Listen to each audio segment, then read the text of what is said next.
important movement, I believe, especially for spinal strength, hip stability, and relates into basically everything you do, coming from running form, running technique, putting proper force into the ground with a nice stiff core, and also to lifting weights, picking things off the ground, and just moving in general. So we're going to talk about a few modifications that people can make and should make. What Sean's going to do first is going to go into a plank position.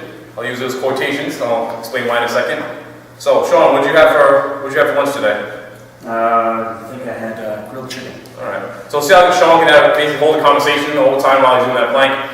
Really, he's not really working that hard. He's not really engaging his core. So one thing we'll look at here is a little bit of curvature in his spine. That means that his hips are down, and in a sense, he's in this position. All right. Sorry, that position, which is indicates he's using his lower back to support his hips. So now what I'm going to do is ask him to pull his abdomen really tight. All right. Notice how this shirt becomes unwrinkled. All right. You see that little flutter right there in the lower back. His core is really fired and activated. What'd you have for lunch today? Grilled chicken. All right, so he said that a little bit labor intensive, his face is turning red. Also, too, he's going to do is squeeze his butt tight. How's that feel now? Much better. All right, like as in harder? Yeah. Good. All right, so I can feel right now his core is really, really tight. His back is still straight. And to make this a little bit more challenging, more beneficial, instead of just resting and waiting for the time to pass, Sean's going to focus on pulling his elbows into the ground like he's trying to rip the hair off his forearms. Would you have again? Alright, a lot harder now. So he's pulling his elbows in tight. At the same time, if I grab his feet, he shouldn't be able to slide back. So he's going to flex his toes toward his elbows, and elbows toward the toes. So now he's really working. What are you going to have for dinner?